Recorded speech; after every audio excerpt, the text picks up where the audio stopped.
Let's be honest. When we talk about trauma, we think about loss, violence, or heartbreak.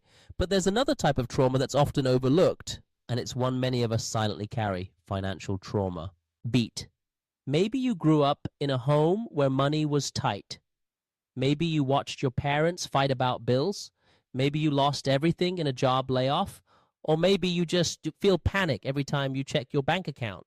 This is more than just stress, it's a wound, and today we're going to talk about it.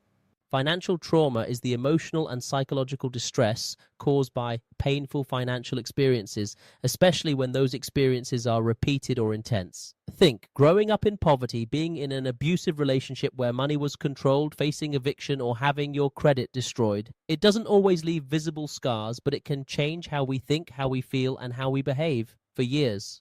So, how do you know if you're carrying financial trauma? You avoid looking at your bank account even when you know you should. You feel intense guilt when you spend even on necessities. You constantly worry about money, even if you have enough. Or maybe you hoard it, obsessively saving, but never feeling safe.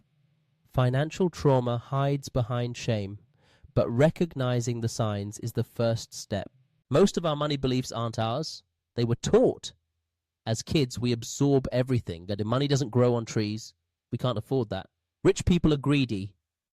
If your family constantly stressed about bills or linked money to love or safety, you may still be carrying those associations as an adult.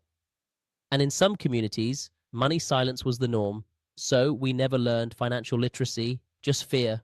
As adults, trauma can come from events like losing a job, going through bankruptcy, getting divorced, or having a financially manipulative partner.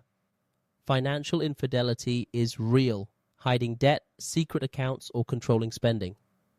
And for entrepreneurs, burnout from always hustling just to feel secure can be rooted in financial trauma too. Here's what's tricky. Financial trauma can manifest in ways that look totally normal or even admirable. You overwork because rest feels unsafe. You undercharge for your work because you're scared of rejection. You oversave because spending triggers anxiety. These coping mechanisms might have protected you once, but now they're keeping you stuck. So how do we begin healing? Step 1 is awareness, naming what's happening. This fear I feel around money isn't weakness, it's trauma. Then we start rewriting the narrative. Money journaling is powerful. So is talking to your inner child. Reassure them. You're safe now. We're in control. You're not broken. You're protecting yourself. But now you get to choose differently. Healing takes time, but you don't have to do it alone. Consider financial therapy. It's real and transformative. Talk to trusted friends about money. Normalize it. De-shame it. Start small habits. Track your spending without judgment. Save for joy, not just emergencies. Celebrate every financial win.